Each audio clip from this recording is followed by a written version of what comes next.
हे लौ बाराती पिया जोरे भोर डोलिया में चढ़ली है गे। आगे लौ बाराती पिया जोरे भोर डोलिया में चढ़ली है गे।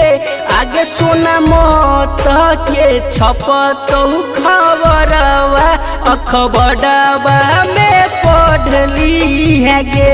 आगे सोना मत के छपतौ खबरवा अखबारवा में पढ़ली है गे।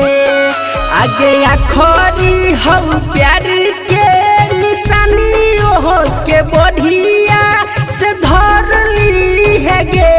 आगे सोना मत के छपतौ खबरवा अखबारवा में पढ़ली है गे।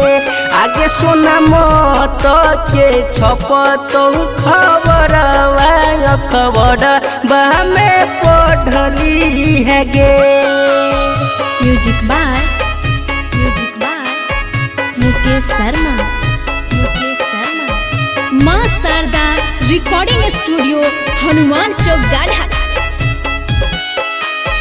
कोके गोठ जोड़ तू तो सदिया रचइबे।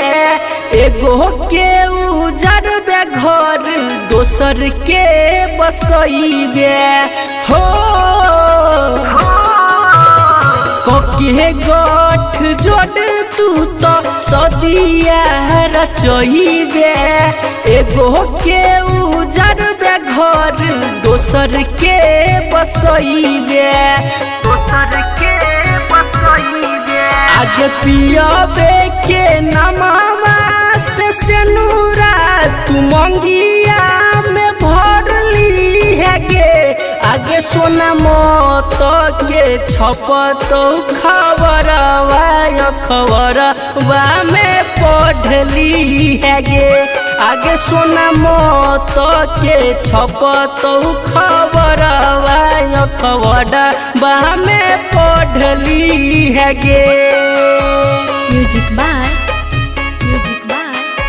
मुकेश शर्मा।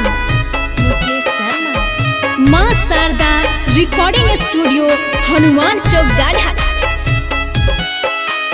मिलतौ सुकून अतने करी है तुई है। मरहलो चेहरा सोना आके देखली है जान गे। मिलतौ सुकून अतने करी है तुई है। मरहलो चेहरा सोना आके देखली है।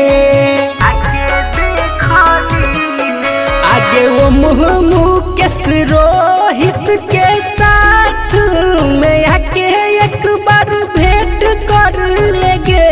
आगे सोना मत के छपतौ खबरवा अखबारवा में पढ़ली है गे। आगे सोना मत के छपतौ खबरवा अखबारवा में पढ़ली है गे।